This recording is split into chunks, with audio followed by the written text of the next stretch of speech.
నవరసంబులుకు నాట్య మయూరియై మూల శబ్దంబుల మోక్షహంస. నవరసంబులుకు నాట్య మయూరియై మూల శబ్దంబుల మోక్షహంస. పరమ పవిత్రమౌ పరమాత్మ గీతయే నేడు నాట్యంబాడుచుండెగనుమా. పరమ పవిత్రమో పరమాత్మ గీతయే నేడు నాట్యంబాడుచుండెగనుమ. మునిరతనార్యులు మోదిల్లు శిష్యుండు, మునిరతనార్యులు మోదిల్లు శిష్యుండు సహజాచలుని కంఠ శబ్దరీతి. అజ్ఞానతిమిరంబులంతంబుజేయ అనాదిబోధను వినుము ఆర్యులార. అజ్ఞానతిమిరంబులంతంబుజేయ అనాదిబోధను వినుము ఆర్యులార. వినుము ఆర్యులార. తెలిపే జ్ఞానేశ్వరుల్ గీతన్ దివ్యరీతి. తెలిపే జ్ఞానేశ్వరుల్ గీతన్ దివ్యరీతి. ఆణిముత్యమీ గ్రంథము అచలులార. ఆణిముత్యమీ గ్రంథము అచలులార. ఆదరించిరి గీతను అచల ఋషులు గురుని వాక్కుగా గ్రహించి గురుతుగనుడు. ఆదరించిరి గీతను అచల ఋషులు గురుని వాక్కుగా గ్రహించి గురుతుగనుడు.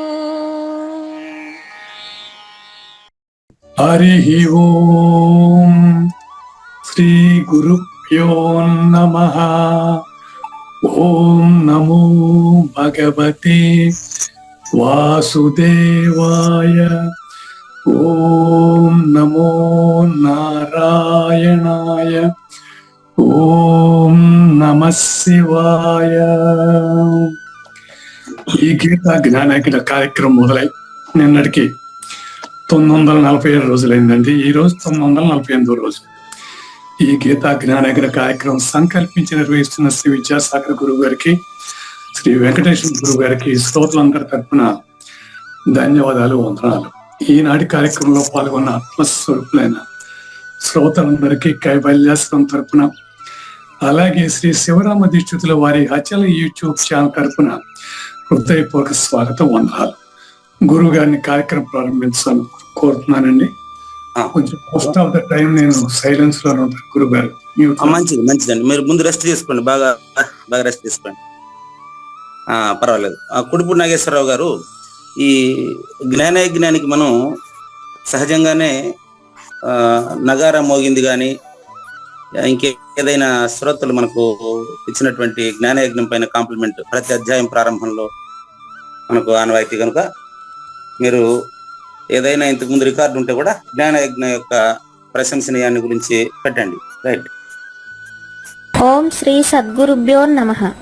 శ్రీమద్ భగవద్గీత ఆంధ్ర జ్ఞానేశ్వరి విశేష వ్యాఖ్య అచల సమన్వయము శతదినోత్సవ సందర్భము జ్ఞానయజ్ఞము జరిగేనమ్మ గేయము. జ్ఞానయజ్ఞము జరిగేనమ్మా, జ్ఞానయజ్ఞము జరిగేనమ్మా. నేను లేశమైనా చూడ కనిపించదమ్మా. జ్ఞానయజ్ఞము జరిగేనమ్మా.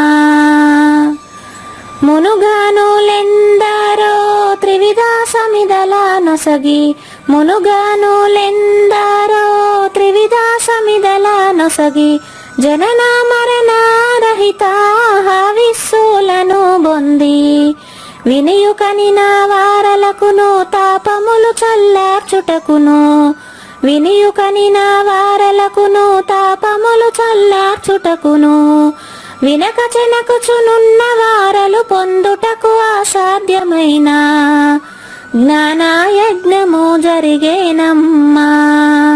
నేను లేశమైనా చూడ కనిపించదమ్మా. జ్ఞానయజ్ఞము జరిగేనమ్మా. బాలాబానుని తోటి సాటి మేలవు సమయ పాలన నందు సరి అయిన మేటి.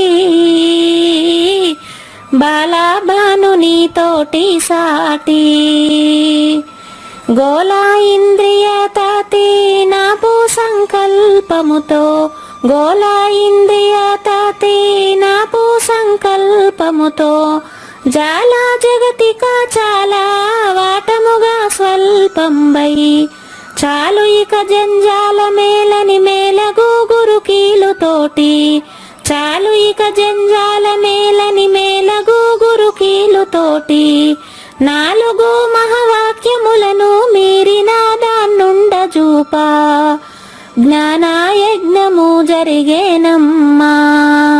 నేను లేశమైనా చూడ కనిపించదమ్మా. జ్ఞానయజ్ఞము జరిగేనమ్మా. జ్ఞానేశ్వరుల గీతామృత దానికాధారంబగు కృష్ణ శ్రీ భగవద్గీత. జ్ఞానేశ్వరుల గీతామృత రాణి పోని బయలు లేక తోచిన ఎరుక, రాణి పోని బయలు లేక తోచిన ఎరుక దీని విధమును తెలిపి దాని వివరము బాపి గనుడు కృష్ణ దేశికేంద్రుల కంద కందార్థములు తరచి, ఘనుడు కృష్ణ దేశికేంద్రుల కంద కందార్థములు తరచి వినయముగమును అచల పెద్దల భావమును మనకందజేయ జ్ఞానయజ్ఞము జరిగేనమ్మా. నేను లేశమైనా చూడ కనిపించదమ్మా. జ్ఞానయజ్ఞము జరిగేనమ్మా. ఇంతలోనయ్యే శతనాళ్ళు వింతగా కుంటే ఇది గురుదేవునికే చెల్లు. ఇంతలోనయ్యే శతనాళ్ళు అంతటా కలదాన్ని ఇంతలో చూపించి, అంతటా కలదాన్ని ఇంతలో చూపించి కంతాలో గల చిన్న పాప చూపును మార్చి అంత ఇంతన రాని వారలు సహజాచల శ్రీరాజయోగి, అంత ఇంతన రాని వారలు సహజాచల శ్రీరాజయోగి పూజారి వెంకటేశ గురుని ఎంతని సన్నుతించేదా. జ్ఞానయజ్ఞము జరిగేనమ్మా. నేను లేశమైనా చూడ కనిపించదమ్మా. జ్ఞానయజ్ఞము జరిగేనమ్మా. జ్ఞానయజ్ఞము జరిగేనమ్మా. జై సద్గురు ప్రభు మహారాజ్ కి జై. రచన అభయానంద శ్రీ చిట్టేటి కోదండ రామయ్య. గానం శ్రీమతి కవిత. సర్వము గురువుమయము, సర్వము గురువుమయము, భవరోగ వైద్యుడతడని తెలియుము, సకల విద్యల నిలయము దక్షిణామూర్తి అతడని తెలియుము. మూగవాని మాటను, ఈ మూగవాని మాటను శ్రోతలు కోటలు దాటింతురు, గురు కృపా సిద్ధితోనే నేనెంత ఆనందముందినాను. నిజయోగి శ్రీకృష్ణుడు నిజ భక్తుడైనట్టి అర్జునుండు, వీరి సంవాదామృతం జనులార మన పాలిట అమృతం. వేద వ్యాసుడు దీనిని జనుల యద వికసించునట్లుగాను మహాభారతమందున వెలిగించే కోటి సూర్యుల వెలుగుతో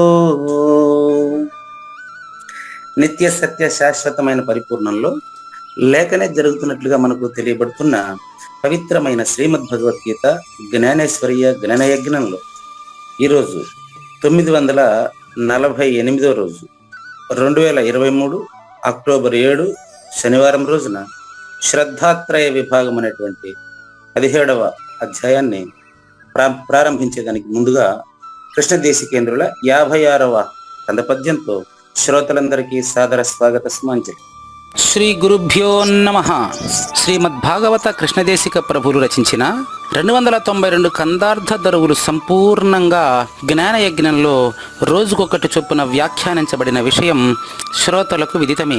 ఈ కందార్థ దరువులను రచించిన 19 సంవత్సరాల వరకు అవి ముద్రణకు నోచుకోలేదని, వాటిలోని నిగూఢ భావాలను మరింత స్పష్టం చేస్తూ రచయిత క్షరాక్షరోపాధి ద్వయదోషరహిత పరమతత్వ కందములు 261 రచించారని, తదుపరి సద్గురు శుభాశీస్సులతో ఈ రెండూ కలిపి ఒకే పుస్తకంగా ముద్రించారని పెద్దలు చెప్పగా విన్నాం. పుస్తకం ఇప్పుడు మన భక్తులతో చాలా మంది దగ్గర ఉంది. ఈ కందపద్యాలు భగవద్గీతకు ఉత్తర గీత వలె సద్గురు భక్తులకు కందార్థ దరువులలోని ఎన్నో సమస్యలకు సమాధానమై విలసిల్లుతోంది. ఎంతో ఉపయోగకరమైనటువంటి ఈ కందపద్యాలను రోజుకు ఒక్కొక్కటి చొప్పున వివరించాలని అడిగిన ప్రత్యక్ష శ్రోతల కోరిక మేరకు జ్ఞానయజ్ఞంలో శ్రీకృష్ణ పరమాత్మ సందేశానికి ముందే ప్రతిరోజు కృష్ణ ప్రభువుల దర్శనం మహద్భాగ్యంగా భావిస్తూ ముందుకు వెళదామా?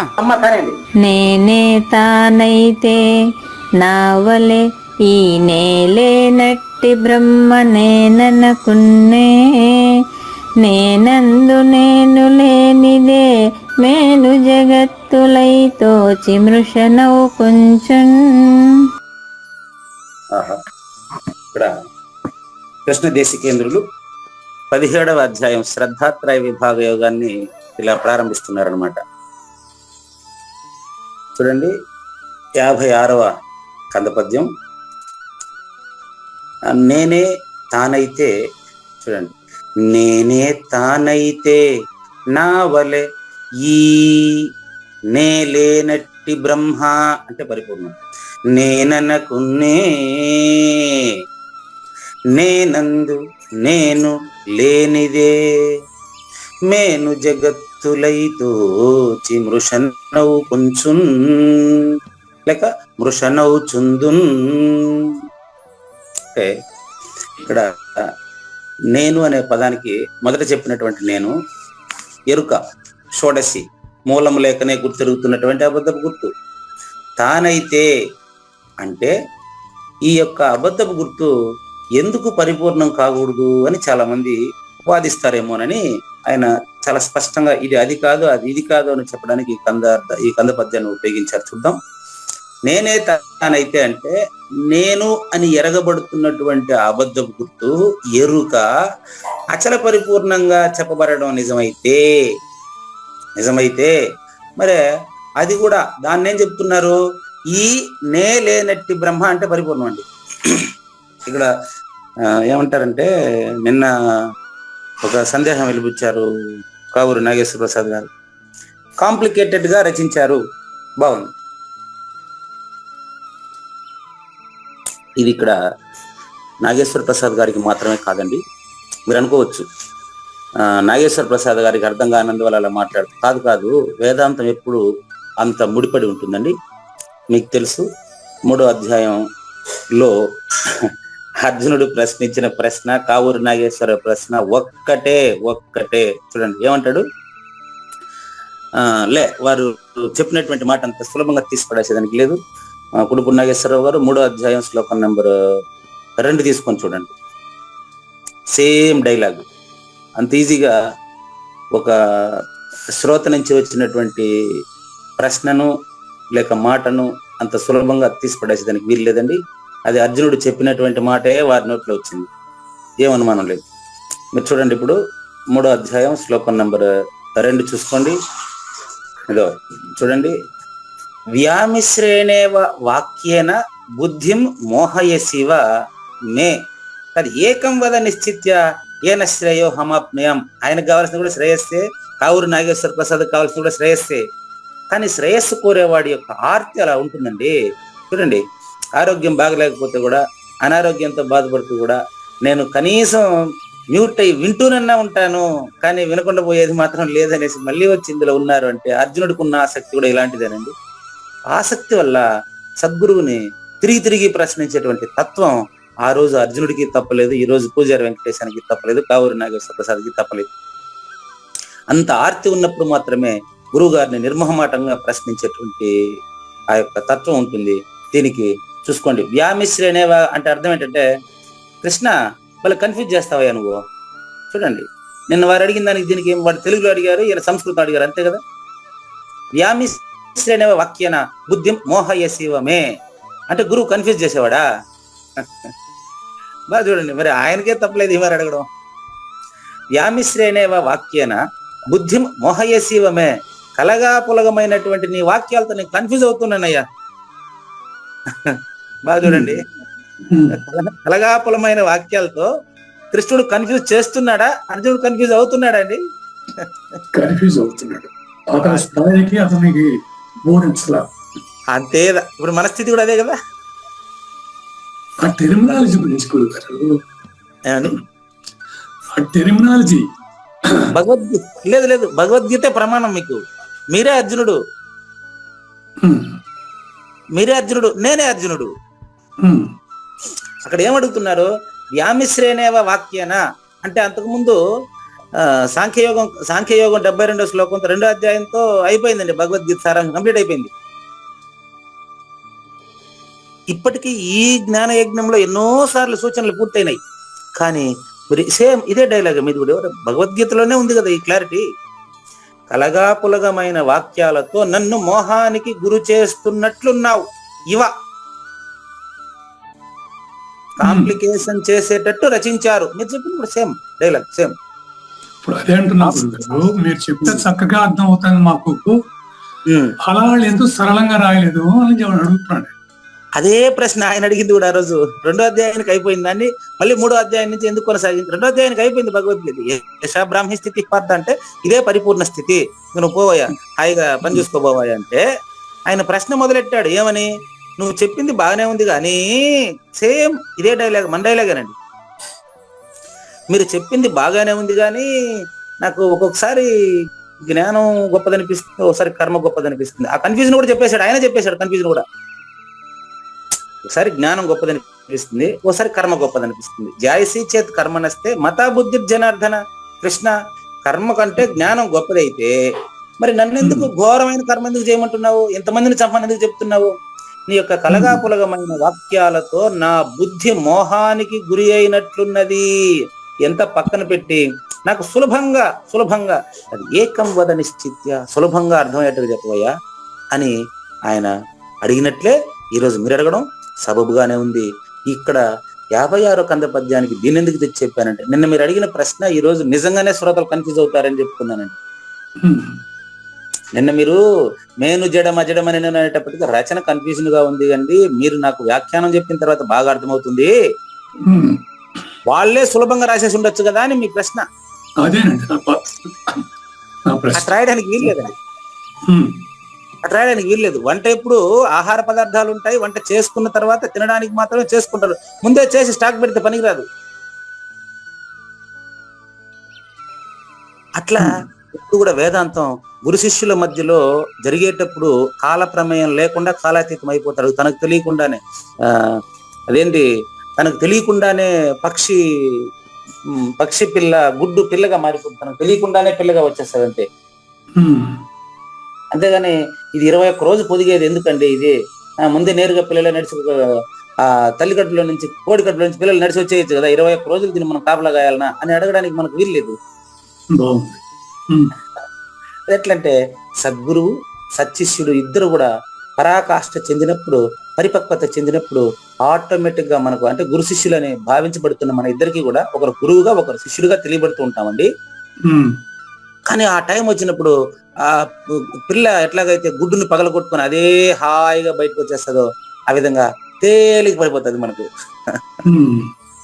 అది రావాలంటే ఈ యొక్క కందపద్యం అర్థం కావాలి. ఇందులో కొంచెం చిక్కుగా కనిపిస్తుంది.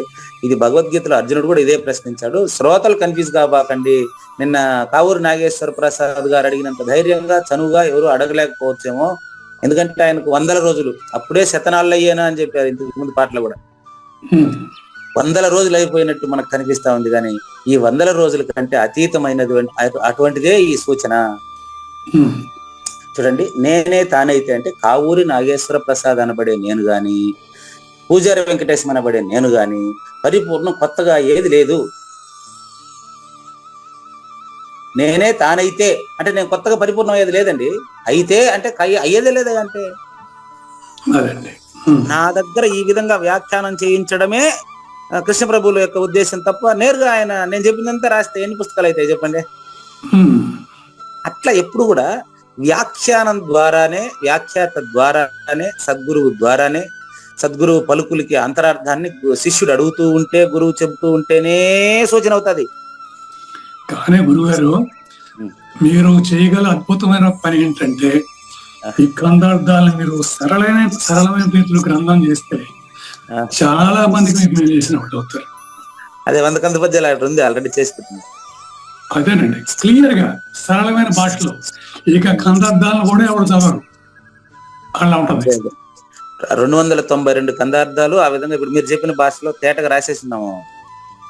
ఓకే. కానీ వాళ్ళకు మీ అంత శ్రద్ధతో దాన్ని గురుముఖంగా విన్నటువంటి వాళ్ళకు చూస్తేనే అర్థమైపోతుంది. అదేనమాట. నెక్స్ట్ గురుగారు, చెప్పండి, ఎవరు మాట్లాడుతున్నారు? నేనండి, నాగేశ్వరరావు గురుగారు. చెప్పండి. అది కొంతమంది శ్రోతలు అన్మ్యూట్ అనేది దాని మీద క్లిక్ చేయక చాలా మంది ఓన్లీ వీడియో వింటున్నారు కానీ ఆడియో వినలేకపోతున్నారు. అది ఒక్కసారి అన్మ్యూట్ మీద క్లిక్ చేసుకుంటే సరిపోతుందండి. అది ఒక్క మాట అనౌన్స్ చేయండి. అదే అవును, చాలా మంది రాలేదంటే నిన్న కూడా కంప్లైంట్ చేశారండి. వాళ్ళకి జాగ్రత్త చెప్పండి. అవును, మనం ఇన్ అయినప్పుడు శ్రోతలారా, ఇప్పుడు ఉండే వాళ్ళకే వినిపిస్తుంది కూడా, మిగతా వాళ్ళకి చెప్పండి. రాని వాళ్ళకి ఉండేవాళ్ళు మిగతా వాళ్ళకి చెప్పండి. మనకు వచ్చినప్పుడు ఆ సెల్యులార్ డేటా అని ఉంది, దాన్ని టచ్ చేస్తే మనకు వస్తుంది. ఆ తర్వాత రికార్డింగ్ స్టార్ట్ అనేది మనకు సంబంధం లేదు, కానీ ఆ సెల్యులార్ డేటా ఉంది, దాన్ని ఏది నొక్కాలనో తెలియక ఓహో వీళ్ళు వినకుండా ఉండేదాన్ని నొక్కేస్తున్నారు కదా.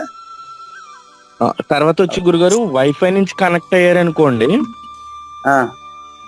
వైఫై డేటా కనెక్ట్ అని వస్తుందండి. కాబట్టి ఈ టెక్నికల్ పాయింట్స్ అంతా మీకు దగ్గర ఉండేటువంటి సెల్ తెలిసినటువంటి మీ పిల్లల దగ్గర కానీ, మీకు ఈ టెక్నాలజీ తెలిసిన వాళ్ళ దగ్గర కానీ తెలుసుకోవాల్సిందే తప్ప, నాగేశ్వరరావు గారు చెప్పేది కూడా ప్రాక్టికల్ గా మీరు పాటించాలా, అంతే తప్ప నేను చేయగలిగింది ఏం లేదండి. అంటే ఇంకేం లేదు, టోటల్ గా 50 మంది వచ్చారు గురుగారు. ఉమాదేవి గారు, వెంకటేశ్వర్లు, పంతులు అని వీరిద్దరే అన్మ్యూట్ చేసుకోలేదు అనమాట. మిగిలిన వాళ్ళందరూ ఓకేనండి. ఇప్పుడు 50 మంది ఉన్నారు. 50 మంది ఉన్నారు. అందులో మాక్సిమం చెప్పానండి కాల్ చేసి కొంతమందికి, అందుకనే వాళ్ళు రాగలిగారు. ఇంకొక 10 మంది వరకు ఇలాంటి సమస్యలు ఉన్నారండి, నేను కూడా మర్చిపోయినా. అదే ఉమాదేవి గారు, వెంకటేశ్వర పంతులు గారు వీరిద్దరూ అన్మ్యూట్ అవ్వలేదు అంతే. ఓకే. కాబట్టి వాళ్ళు దయచేసి అది సెల్యులార్ డేటా అనే దాన్ని ఏం చేయాలి, దాన్ని టచ్ చేయాలి. వైఫై నుంచి అయితే దాన్ని టచ్ చేయాలి. ఆ ఆప్షన్ తెలుసుకుని మీరు వచ్చేస్తే సరిపోతుంది, అట్లకంటే. అంతే గురుగారు, అంతే. Right, thank you. Okay, right, కొనసాగిద్దాం. 56వ కంద పద్యం చాలా కాంప్లికేషన్ గా ఉంటుంది. ఎవరికి తెలియని వాళ్ళకు మాత్రమే. అర్జునుడు ఇందాక అడిగినట్లే, గురువు గారు మీరు కన్ఫ్యూజ్ చేస్తున్నట్టున్నారే అనేది నాది కూడా ఆవురు నాగేశ్వర ప్రసాద్ గారి తరపున నా ప్రశ్న కూడా అదే. ఇప్పుడు తీసేసుకోండి, ఆ కంద పద్యం తీసుకోండి. ఇంకా ఇది ఉంది ఆల్రెడీ, భగవద్గీతలో కూడా ఈ సూచన ఉంది అని చెప్పడం కోసం అది తీసుకున్నాను. ఇప్పుడు 56వ కంద పద్యం చూద్దాం. నేనే తానైతే నావలే ఈ నేలేనట్టి బ్రహ్మ నేననకున్నే, నేనందు నేను లేనిదే మేను జగత్తులైతోచి మృషనవు కొంచెం. ఎవరైనా సరే కన్ఫ్యూజ్ అవుతారు. నాకు 10-15 రోజులు పట్టింది దీన్ని లోడేదానికి. గురుగారు చెప్పినట్లుగా దీన్ని నేను చెప్పినంత సులభంగా దీన్ని రాయడం వీలు కాదు. ఎదురుగా వాళ్ళు అడుగుతా ఉంటేనే చెప్పేదానికి వీలైతుంది. ఇప్పుడు నేను మీకు ఎక్కడి నుంచి చెప్తున్నానంటే, సద్గురుమూర్తులు ఎంతో మందికి నేను ఫోన్ చేసి తెలుసుకోవడం, గురువు గారి దగ్గర పోయి 4-5 రోజులు ఒకే కంద పద్యానికి టైం స్పెండ్ చేసి నేర్చుకోవడం వల్ల మాత్రమే చెప్పగలుగుతున్నాను తప్ప ఇది రాసేస్తే తెలుసుకునేది కాదండి. ఇప్పుడే చూడండి, నేనే తానైతే అన్నారు. ఈ నేనుకి తానుకి తేడా చెప్పాలంటే మరి ఉన్న వస్తువు లేని వస్తువు వస్తు నిర్ణయమైన వాడికే సాధ్యం.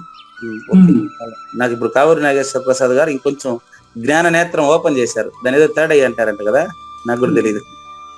అది మీరు ఓపెన్ చేశారండి, తలుపు ఓపెన్ చేసి వదిలిపెట్టారు. ఈ నేను తాను అనే 2 వస్తువులకి 2 పదాలకి అర్థం తెలియాలంటే, ఉన్న వస్తువు ఉన్నట్లు, లేని వస్తువు లేనట్లు నిర్ణయమైన వారికి మాత్రమే సాధ్యము, సిద్ధము. కాబట్టి నేనే అంటే పూజారి వెంకటేశం, తానైతే అంటే పరిపూర్ణం అయితే అయ్యేది లేదండి. ఉమ్, అయితే నా వలే అంటే పూజారి వెంకటేశం వలె ఈ అనేది ద్వాదశిలో ఈ అండి. ఉమ్, ద్వాదశిలో ఈ ఉత్తబట్ట బయలు ఏమీ లేదు అంటే అక్కడ ఈ అంటే అర్థం ఏంటి?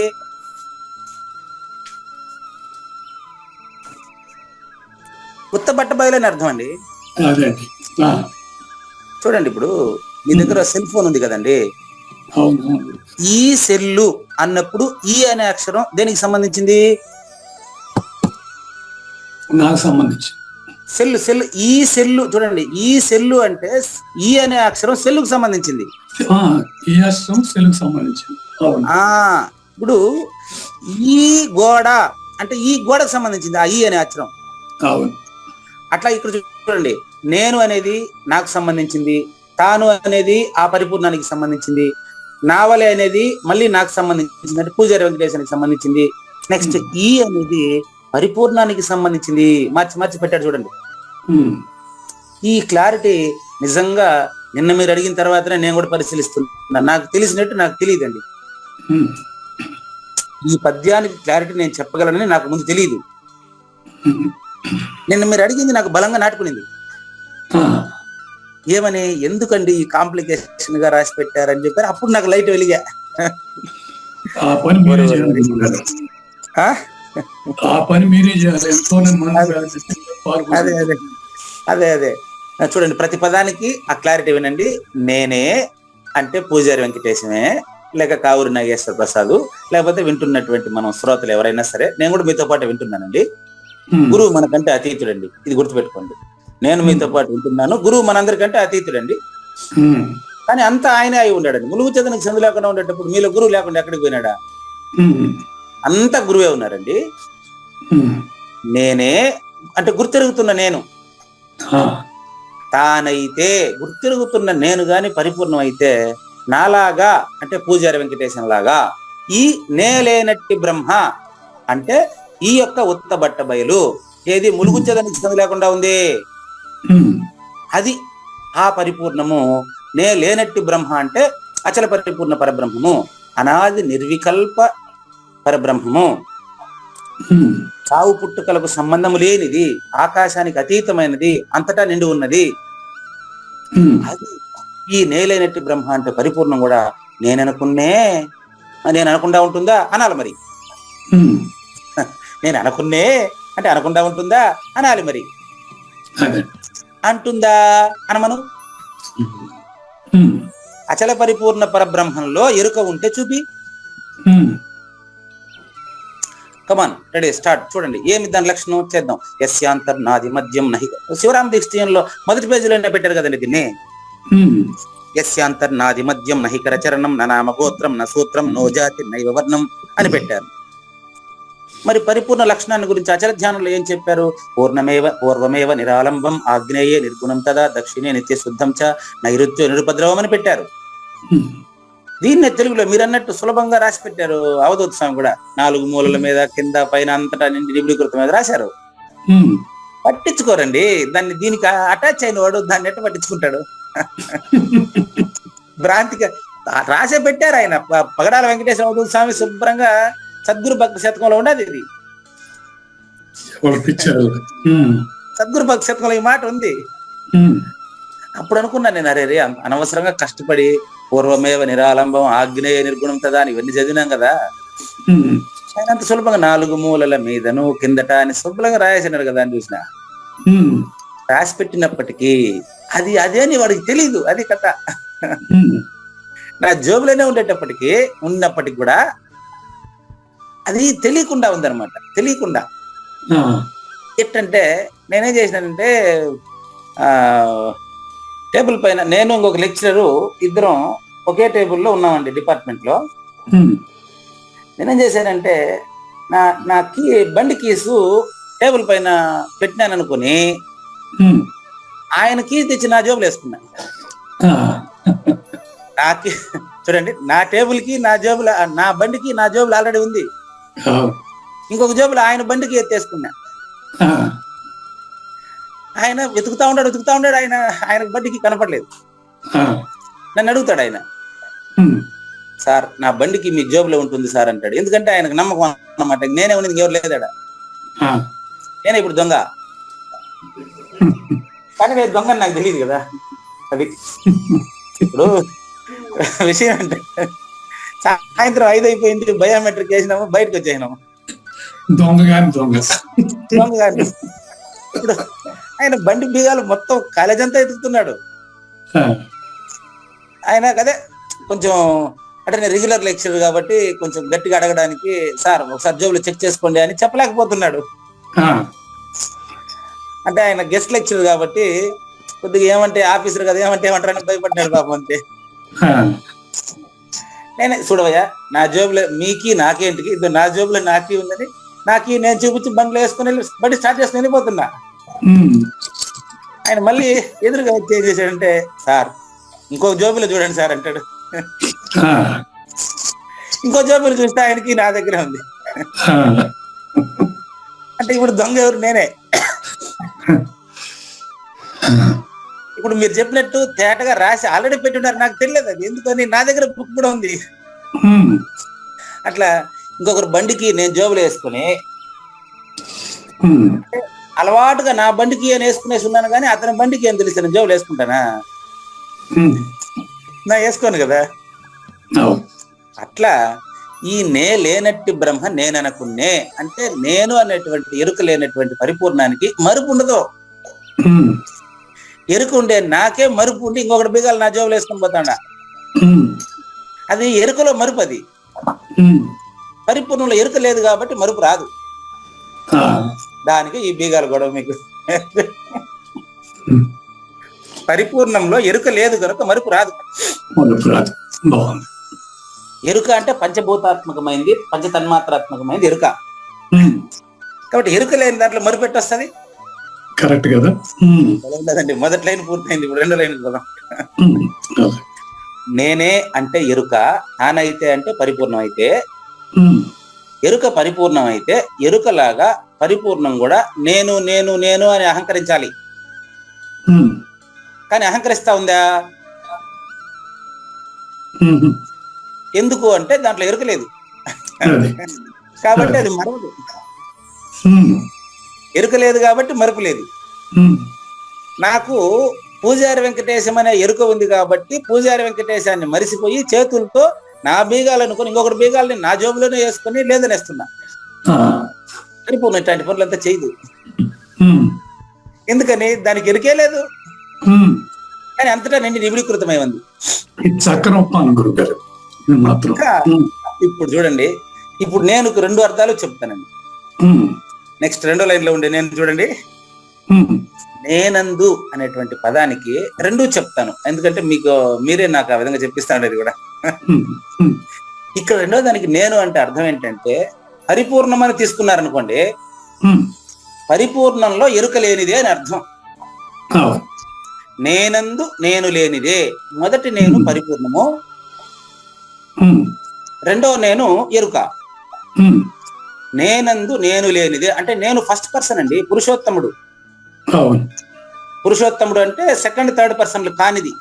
ఉమ్, ఆ నేనందు పరిపూర్ణంలో ఎరుక నేను లేనిదే. ఉమ్, ఇంకొక రకంగా 100 పద్యాల్లో ఉంటుందండి, దీన్ని వింటే మీరు నేను ఇదన్నీ చెప్పుంటాను అక్కడే. ఉమ్, వ్యాఖ్యలు ఆల్రెడీ ఉందండి, చెప్పున్నాను. ఉమ్, నేనందు అంటే ఎరుకలో చూద్దాం. ఉమ్, పూజారి వెంకటేశం అనే నేనులో గుర్తిరిగేటువంటి నేనులో కూడా ఉమ్, నేను అనేది లేనిదే కదా. అవును. విచారిస్తే శూన్యం అండి ఇది. ఉమ్, శూన్యంలో చూడండి, భూమి శరీరము నేను చెప్పాను, మీకు మళ్ళీ చెప్తాను. ఉమ్, నేను గుర్తెరగబడతాను ఎట్లా అంటే మూలం లేకనేనండి. అవును. సింపుల్ గా చూపిస్తా. భూమి శరీరము, నీళ్ళే రక్తము, ఉమ్, పంచభూతాలు భూమే శరీరము, నీళ్ళే రక్తము, అగ్నియే జ్ఞానము, ఉమ్, వాయువే ప్రాణము. ఆ, సరిపోయినాయి 4 చూసుకోండి. ఉమ్, భూమియే శరీరము, ఉమ్, నీళ్ళు రక్తము, అవును.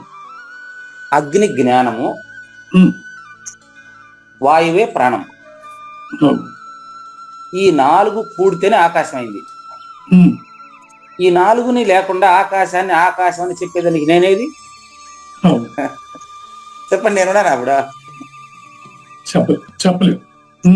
అందుకని నేనందు నేను లేనిదే అంటే, నేను అనేదాన్ని ఆకాశానికి, జ్ఞానానికి, ఎరుక బ్రహ్మకు తీసుకుంటే కూడా నేను లేనిదే. రెండు అర్థాలు సరిపోయినాయా? సరిపోయి. నేనందు అంటే అచల పరిపూర్ణ గురువు అంటే, ఇది ఎందుకు చెప్తున్నాను ఈ విషయం అంటే, భగవద్గీతలో చాలా చోట్ల మాం విద్య అంటాడు. మాం విద్య నన్ను తెలుసుకో అంటే కృష్ణుని తెలుసుకోమనే, లేదు పరిపూర్ణాన్ని తెలుసుకొని నువ్వు లేదని తెలుసుకోమని. మాం విద్య అని లాస్ట్ కూడా ఏం చెప్పాడు, మాం ఏకం శరణం వ్రజ అన్నాడు లాస్ట్ 66 18వ అధ్యాయం 66 కూడా సర్వధర్మాన్ని పరిత్యజ్య మాం ఏకం శరణం వ్రజ అంటే ధర్మానంతా గాలి వదిలేమని కాదు, ధర్మాలని పాటించేటువంటి ఎరుకను పరిత్యజించు. ధర్మం అదే పాటించబడుతుంది పరిపూర్ణంగా ఉంటే. కాబట్టి సర్వధర్మాన్ని పరిత్యజ్య మాం ఏకం, నేను ఒక్కడే అయినటువంటి ఫస్ట్ పర్సన్ అయినటువంటి పురుషోత్తముడైనటువంటి అచల పరిపూర్ణమైనటువంటి నన్ను విద్ది తెలుసుకో. తెలుసుకుంటే తెలుసుకున్నవాడు లేదు. ఇంకొకరు తెలుసుకోకపోతే కూడా తెలుసుకోకపోతే కూడా వాడు కూడా లేదు, కానీ వాడికి తెలియదు. అది సూచన, విషయ సూచన. కాబట్టి నేనందు నేను లేనిదే అంటే అచల పరిపూర్ణంలో ఎరుక లేనిదే నెంబర్ 1. ఎరుకలో కూడా ఎరుక లేనిదే, దాని ప్రూఫ్ చెప్తాను. ఆకాశంలో ఉండే 4 భూతాలని విచారిస్తే కూడా ఆకాశాదిక భూత నీకాత్మకమయ్యి ఈ జగమయ్యన్. కావూరు నాగేశ్వర ప్రసాద్ అయ్యింది జగత్తుగా. ఆకాశం అంటే శూన్యం కదా.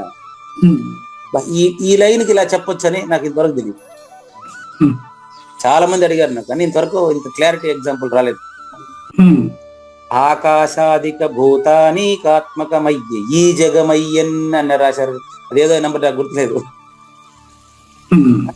ఆకాశ అధిక భూత, ఆకాశానికి ఇతరముగా తెలియబడుతున్నటువంటి 4 కూడా ఆకాశంలో అంటే శూన్యంలో భాగమే గనుక ఇవన్నీ కూడా శూన్యమని తత్వభౌతిక శాస్త్ర నిరూపణకర్త, విశ్వధర్మ నిరూపణకర్త, తత్వభౌతిక శాస్త్రవేత్త అచల ఋషి శ్రీ బాలాజీ సింగ్ స్పష్టంగా ఇది ఇంతే అని నిరూపించి చూపించారండి. ఇంతే, ఎరుక లేనిదే, అంతే, అది అనుమానమే లేదు. క్లియర్, అనుమానమే లేదు. నేనందు నేను లేనిదే, పరిపూర్ణంలో ఎరుక లేనిదే, ఇంతే, ఏం డౌట్ లేదు. మరి ఎట కనిపిస్తుందండి మనకు? మాట్లాడుతా ఉంది కదా, మేను జగత్తులై, అది పక్కనే. మేను జగత్తులై, మేనులో ఉండే అబద్ధపు గుర్తు వల్ల ప్రపంచం తెలియబడుతుంది తప్ప, అంటే ఆకాశపు గుర్తు వల్లనే ఆకాశం తెలియబడుతుంది. కొన్ని భూమి తెలియడానికి నీళ్లు కారణమైంది, నీళ్లు భూమి తెలియడానికి అగ్ని కారణమైంది, ఈ 3 తెలియడానికి ప్రాణమైన వాయువు కారణమైంది, ఈ 4 తెలియడానికి ఆకాశం కారణమైంది కదా. ఆకాశం తెలియడానికి ఏం కారణమైంది? అప్పుడు ఆకాశమే, మళ్ళీ ఇంకా 6ది లేదు. ఆకాశం తెలియడానికి ఆకాశమే కారణమైంది. అంతే. చెట్టు విత్తనం చెట్టు రెండు చూస్తే భూమి, భూమికి నీళ్లు, నీళ్లకు అగ్ని, అగ్నికి వాయువు, వాయువుకి ఆకాశం, ఆకాశానికి శూన్యం. అంటే అబద్ధం. అదే మృష, అదే మృష అంటే అబద్ధం. మేను జగత్తులై తోచి మృషనవు చుందున్, మృషనవు కొంచున్, ఏదైనా ఒకటే. అదే కొన్ని పుస్తకాల్లో కొన్ని రకాలు రాశా. కాబట్టి గురువాక్యం చేత మాత్రమే ఈ యొక్క తోచినటువంటి తోపకము రద్దవుతుంది తప్ప తనకు తానుగా రద్దు కాదు. సంక్షిప్తంగా తాత్పర్యం చెప్పి మన 17వ అధ్యాయంలో గురుస్థితిని చూద్దాం. నేననే భావనతో కూడి ఉన్న ఎరుక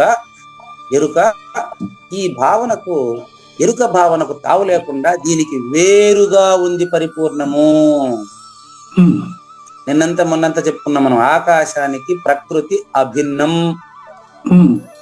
ఆకాశానికి పరిపూర్ణము భిన్నం.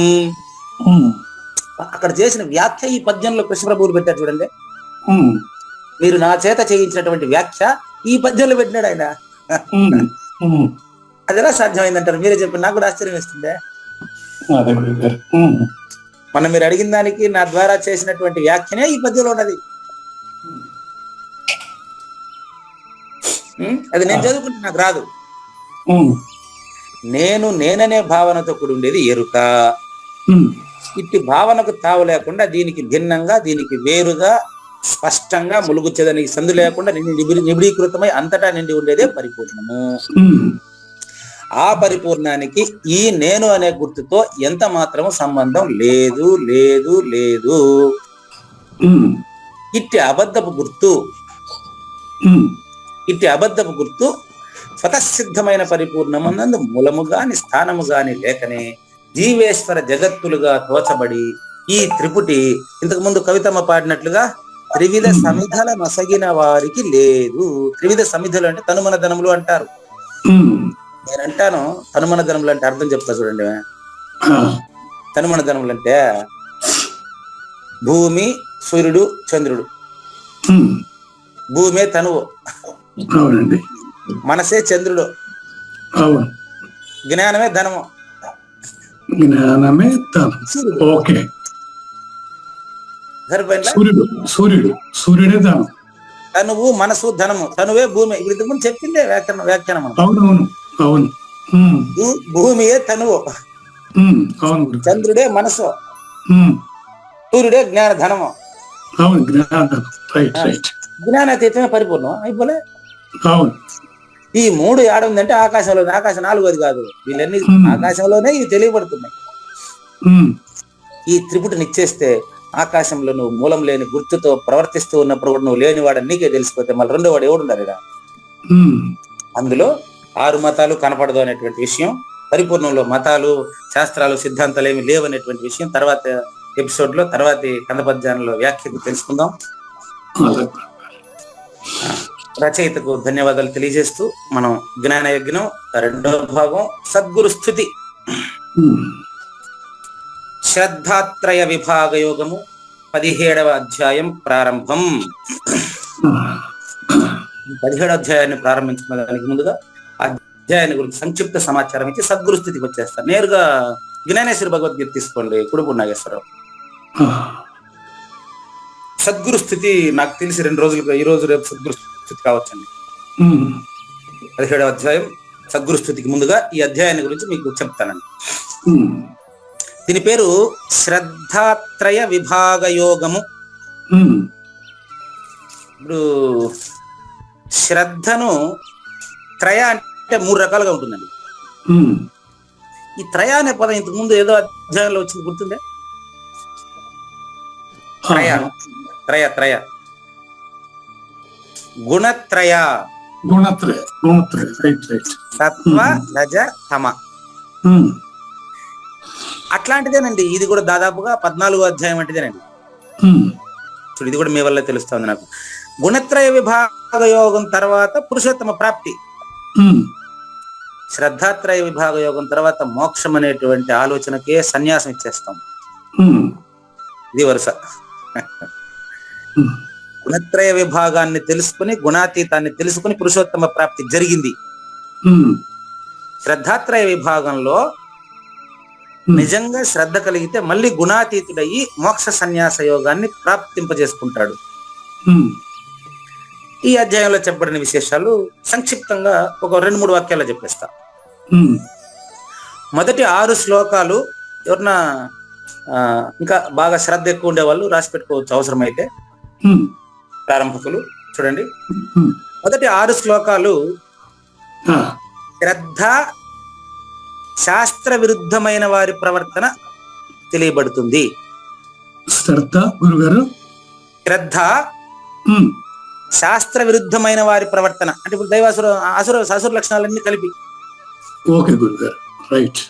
ముందు అధ్యాయంలో చెప్పిన అసుర లక్షణాలన్నీ కలిపి 2 శ్లోకాల్లో చెప్పేస్తారు. ఇది వారి యొక్క ప్రవర్తన తెలియజేస్తుంది. ఓకే, మొదటి 6 శ్లోకాలు ఇదండి.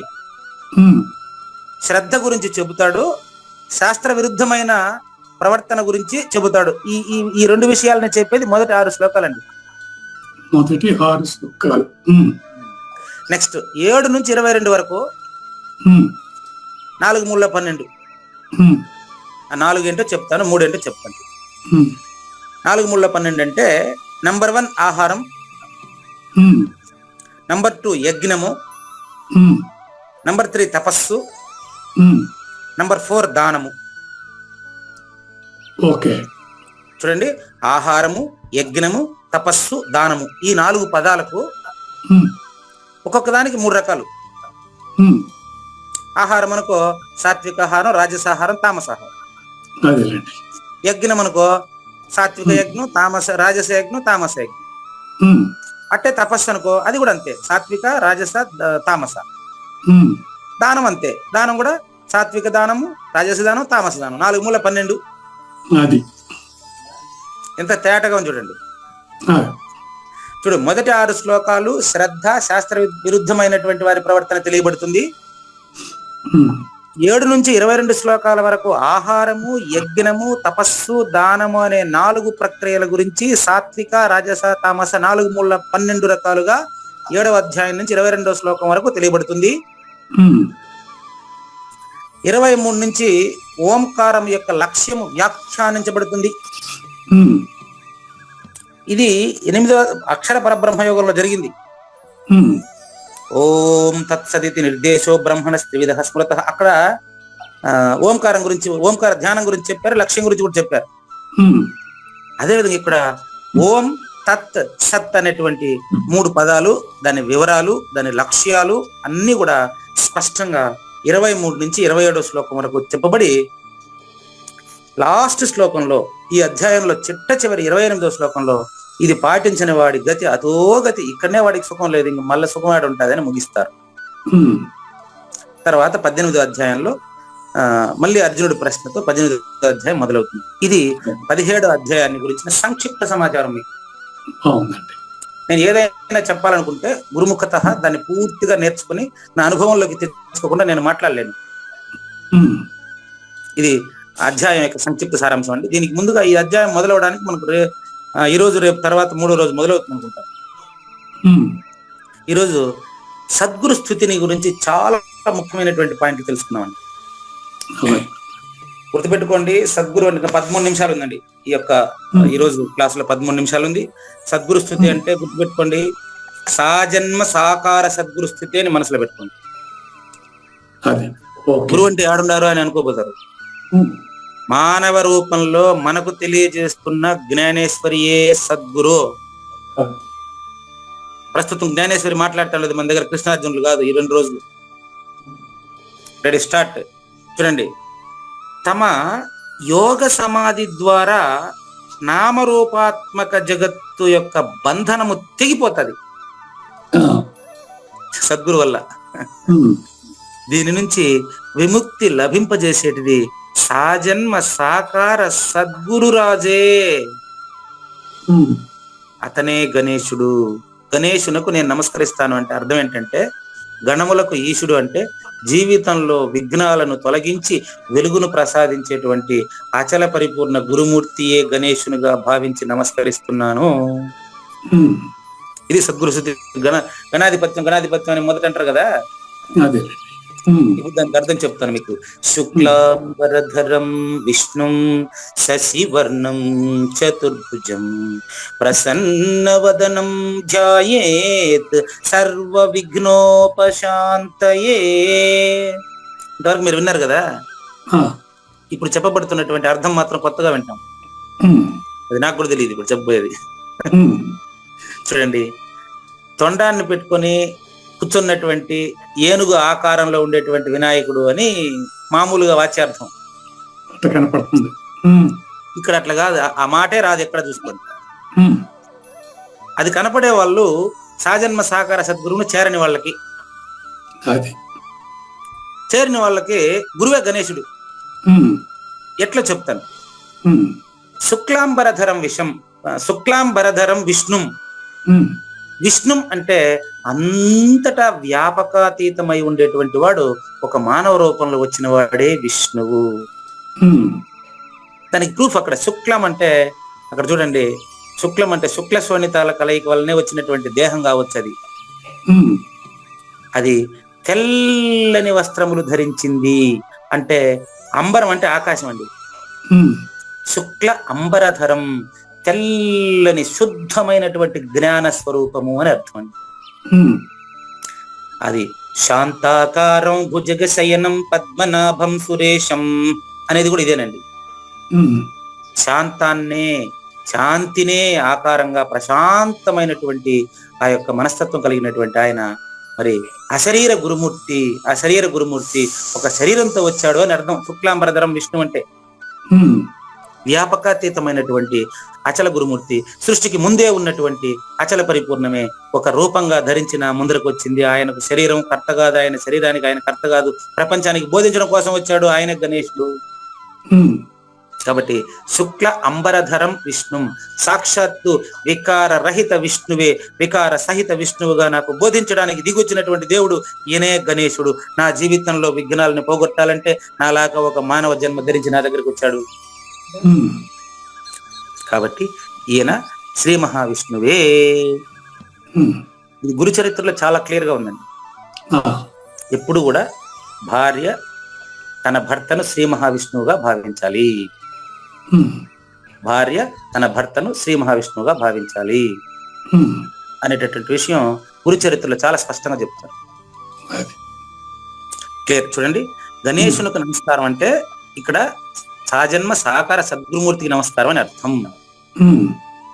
శుక్లాంబరధరం విష్ణు అంటే ఆకాశమే శరీరముగా ధరించి నా ముందుకు వచ్చినటువంటి సాజన్మ సాకార సద్గురుమూర్తికి. ఆయన శశి వర్ణం, శశి అంటే చంద్రుడు అండి. చంద్రుడే మనస్సుగా కలిగిన వాడు. సరిపోయిన ప్రకృతే శరీరంగా కలిగిన వాడు, చంద్రుడే మనస్సుగా కలిగిన వాడు. కాబట్టి శుక్లాంబరధరం విష్ణు శశివర్ణం చతుర్భుజం, ఆకాశము ఆయన దేహము, చంద్రుడే ఆయన మనసు. అంటే ప్రకృతి నా గురువు కదా, క్లియర్ గా ఉంది. కాబట్టి ఆకాశాన్ని శరీరముగాను, చంద్రుడిని మనసుగాను, సూర్యుడిని బుద్ధిగాను. బుద్ధి ఆయనకు ఇద్దరు భార్యలు అంట కదా గణేశుడికి, సిద్ధి బుద్ధి భార్యలు అంట కదా. సిద్ధి బుద్ధి భార్యలు అంటే సిద్ధి అంటే ఆయన ముందే పరిపూర్ణుడని అర్థం, బుద్ధి అంటే మనకు చెప్పడానికే రూపం ధరించాడని అర్థం. శుక్లాంబరధరం విష్ణు శశివర్ణం చతుర్భుజం అంటే అర్థం ఏంటంటే గురువుకి 2 చేతులు, శిష్యుడికి 2 చేతులు, రెండిట్లోనూ ఆయనే ఉండి సాధన చేస్తూ ఉంటాడని అర్థం. చతుర్భుజం అంటే అర్థం ఏంటంటే మీ 2 చేతులు ఆయనే, నా చేతులు కూడా ఆయనదేనండి. ఇంకెట్లా మరి చతుర్భుజం అంటే? కాబట్టి అర్ధనారీశ్వరుడు కదా, గురు శిష్యులు ఇద్దరు ఆయనే. పార్వతి పరమేశ్వరుడికి చెప్పింది అంటే అర్థం ఏంటంటే ఆయన అర్ధనారీశ్వరుడు అండి. సగం పార్వతి సగం పరమేశ్వరుడు కదా. పార్వతి అంటే శిష్యుడు, పరమేశ్వరుడు అంటే గురువు. సాజన్మ సాకార సద్గురువు కింద లెక్కది. శుక్లాంబరధరం విష్ణు శశివర్ణం చతుర్భుజం ప్రసన్నవదనం ధ్యాయేత్. ఆయన వదనము, ఆ వదనము అనే పదానికి నోరు అనే అర్థం ఉంటుంది, ముఖము అనే అర్థం కూడా ఉంటుంది. కాబట్టి ఆయన ముఖం ఎప్పుడు కూడా ప్రశాంతంగా ఉంటుంది.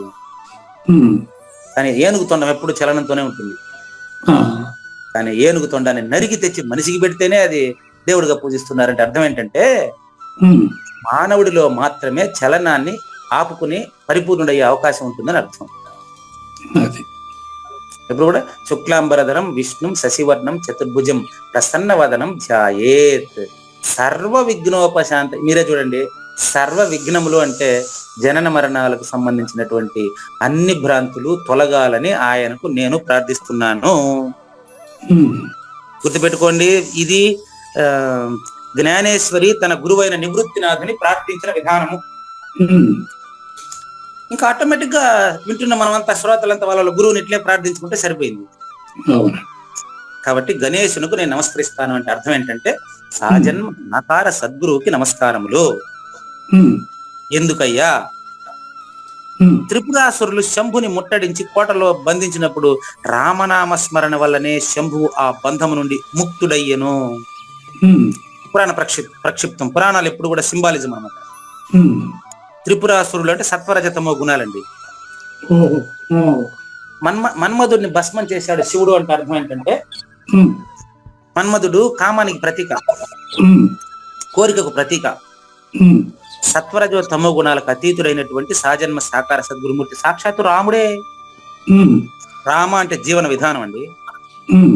రామాయణము అంటే మానవుడే మహనీయుడు ప్రయాణం అండి. ఆయనం అంటే ప్రయాణం. ఎక్కడి నుంచి ఎక్కడికి ప్రయాణం అంటే మానవుడు స్థాయి నుంచి దివ్య మానవుడిగా ప్రయాణం. దానికి అడిగి కాదు, గురుముఖంగా ఉన్నతుడవడానికి, ఉన్నతమైనటువంటి అచల పరిపూర్ణాన్ని అపరోక్షం చేసుకోవడానికే రామనామ స్మరణ. పక్కన చెప్తాడు ఆయన, ఏదైతే ఉండేది చదువుతున్నా అంతే నేను.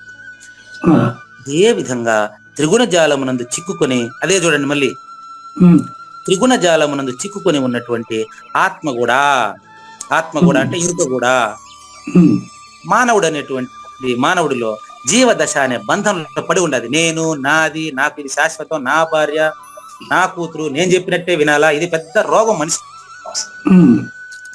అది అయ్యా సద్గురుమూర్తి మీ స్మరణ వల్ల, ఎందుకంటే ఆయన ఆచరిస్తున్నాడు, మీ స్మరణ వల్ల మాత్రమే ముక్తిని పొందగలదు. ముక్తిని పొందడం అంటే నేను అంటే ఎరుక లేనిదని తెలుసుకోవడమే ముక్తి. కాబట్టి నేను గాన బ్రహ్మ విష్ణు మహేశ్వరులతో మిమ్మల్ని పోలిస్తే ముగ్గురు మీకు సాటి రారు అంటాను. కావాలని చూడండి, శంకరుని మిమ్ము పోల్చి చెబితే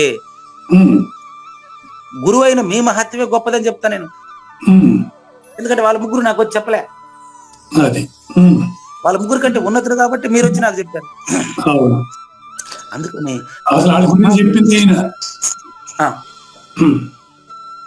గురు బ్రహ్మ, గురు విష్ణు, గురుదేవ మహేశ్వర కదా. గురు సాక్షాత్తు పరబ్రహ్మ ఈ గణేశుడు. అందుకే గణేశునికి వాళ్ళకంటే ముందు పూజ. గణేశునికి ముందు పూజ అంటే సాజన్మ సాకార సద్గురుమూర్తికే ముందు పూజ అని అర్థం. కానీ దానితో పాటు ముముక్షువులను అంటే ఇక్కడ వింటా ఉండేది జ్ఞానయజ్ఞంలో పూజారి వెంకటేశం ఒకడే. కావూరి నాగేశ్వర ప్రసాద్ చెప్తా ఉంటే పూజారి వెంకటేశం వింటూ ఏదో 4 మాటలు మాట్లాడుతున్నాడు అని. దీనివల్ల జరిగే పరిణామం ఏం తెలుసా? ఆశ్చర్యకరంగా వందలాది మంది, వేలాది మంది ముముక్షువులను ఈ మాయాసాగరం నుంచి దాటించేదానికి ఈ పూజారి వెంకటేశాన్ని, కావూరి నాగేశ్వర ప్రసాద్ ని ఒక నావలాగా వాడుకుని ఎంతో మంది ప్రజల్ని దాటించేస్తున్నాడు ఆయన.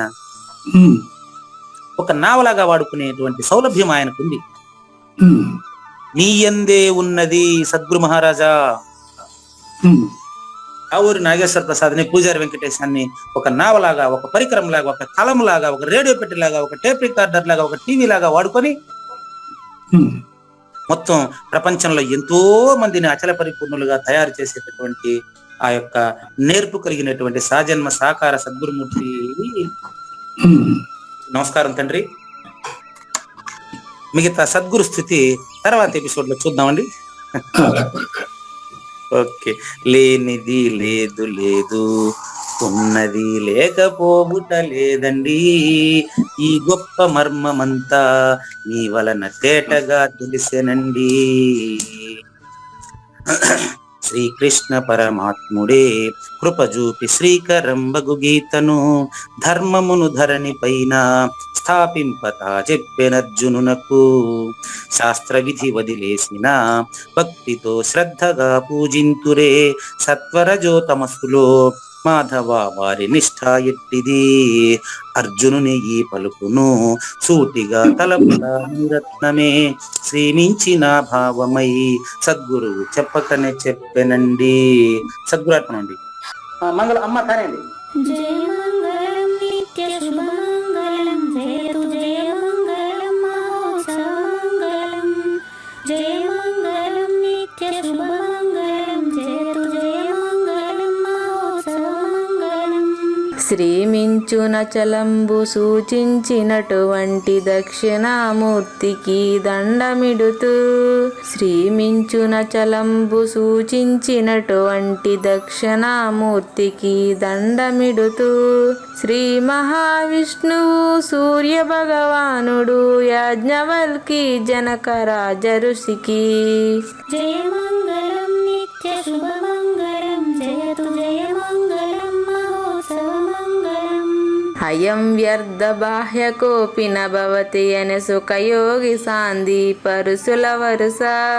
అయం వ్యర్థ బాహ్య కోపి నభవతి అనే సుఖయోగి సాంది పరుసుల వరుస. దీనినే శ్రీకృష్ణ పరమాత్మ వద్దనే ఎరిగరిగిన ఉద్ధవార్జునులకు. జయ మంగళం నిత్య శుభమంగళం, శ్రీ అల్లమా ప్రభు బసవేశ్వరుండును బ్రహ్మానంద రామానంద స్వామి. శ్రీ అల్లమా ప్రభు బసవేశ్వరుండును బ్రహ్మానంద రామానంద స్వామి. నవరసాలు లిఖించు నాట్యమయూరిగా గీతను మలచిన జ్ఞానేశ్వరులకు. జయమంగళం నిత్య శుభమంగళం జయతు జయమంగళం మహోత్సవమంగళం. కబీరు దాసుడు సహజానంద గురుడు రామావధూతయు రాజితముగా. కబీరు దాసుడు సహజానంద గురుడు రామావధూతయు రాజితముగా. అంబికా శివయోగి శ్రీవేమన నిరంజన వెంకయ్య తిరువెంగళార్యులకును. జయమంగళం నిత్య శుభమంగళం జయతు జయమంగళం మహోత్సవమంగళం. శ్రీ బృహద్వాశిష్ట సిద్ధాంతమును చేసి జనన మరణ భ్రాంతి జడుపు బాపి. శ్రీ బృహద్వాశిష్ట సిద్ధాంతమును చేసి జనన మరణ భ్రాంతి జడుపు బాపి. అచల సాంప్రదాయమవనిలో నెలకొలిపి అందించినట్టి శివరాములకును. జయమంగళం నిత్య శుభమంగళం జయతు జయమంగళం మహోత్సవమంగళం. మెప్పైన బోధల తిప్పలు బాపిన అప్పయ్య మంత్రియు అచల గురులు. మెప్పైన బోధల తిప్పలు బాపిన అప్పయ్య మంత్రియు అచల గురులు. పరశురామ సీతారామ స్వామి ప్రభులు నరసింహయోగి గురువర్యులకును. జయమంగళం నిత్య శుభమంగళం జయతు జయమంగళం మహోత్సవమంగళం. కంద కందార్థముల నందించి బృందముకు రంది పాపిన కృష్ణ ప్రభువునకును. కంద కందార్థముల నందించి బృందముకు రంది బాపిన కృష్ణ ప్రభువునకును. పలుకులా కందనిది పరబయలు ఇది అని పలికిన ఫీల్కాన లక్ష్మణునకు. జయమంగళం నిత్య శుభమంగళం జయతు జయమంగళం మహోత్సవమంగళం. ఫీల్కాన లక్ష్మణుల ప్రియ శిష్యవర్యుండు అవధూతయని పేరావనియందు. ఫీల్కాన లక్ష్మణుల ప్రియ శిష్యవర్యుండు అవధూతయని పేరావనియందు. పాఠాలు నేర్పించి పీఠాలు ఏర్పరచి శంఖబాపిన వెంకటేశ్వర వధూతకు. జయమంగళం నిత్య శుభమంగళం జయతు జయమంగళం మహోత్సవమంగళం. బట్టబయలున ఎరుక పుట్టనే లేదని బాలాజీ సింగు ఈ కీలు తెలిపే. బట్టబయలున ఎరుక పుట్టనే లేదని బాలాజీ సింగు ఈ కీలు తెలిపే. మూలమూలినట్టు ఎరుకేమి లేదని తెలియజెప్పిన మునిరత్నమార్యులకును. జయమంగళం నిత్య శుభమంగళం జయతు జయమంగళం మహోత్సవమంగళం. నరస్వప్నము వంటి సురస్వప్నమిది అని పరిపూర్ణ దర్శినిని ప్రకటపరచి. నరస్వప్నము వంటి సురస్వప్నమిది అని పరిపూర్ణ దర్శినిని ప్రకటపరచి. సహజాచల రాజయోగి సద్గురు కృపచ సాంప్రదాయక గురుల సరసన జేరే. జయమంగళం నిత్య శుభమంగళం జయతు జయమంగళం మహోత్సవమంగళం. నిష్కల్మషానంద నిజ గురుని శిష్యుండు లింగమూర్తి లిపిని పొందుపరచి. నిష్కల్మషానంద నిజ గురుని శిష్యుండు లింగమూర్తి లిపిని పొందుపరచి. కార్వేటి నగరము పురవాసుడైనట్టి పూజారి వెంకటేశునకంకితం బిది. జయమంగళం నిత్య శుభమంగళం జయతు జయమంగళం మహోత్సవమంగళం. జయమంగళం నిత్య శుభమంగళం జయతు జయమంగళం మహోత్సవమంగళం. జై సద్గురు ప్రభు మహారాజ్ కి జై. జై గురుదేవ్ అండి. శ్రోతలందరి తరపున వెంకటేశ్వర గురు గారు ధన్యవాదాలు చెప్తూ శాంతి మంత్రం. పూర్ణమద పూర్ణమిదం పూర్ణ పూర్ణముదచ్యతే పూర్ణస్య పూర్ణమాదాయ పూర్ణమేవావశిష్యతే. ఓం తస్సత్. ఓం శాంతి శాంతి శాంతి. హరి ఓం. న తద్భాసయతే సూర్యో న శశాంకో న పావకః యద్గత్వా న నివర్తంతే తద్ధామ పరమం మమ.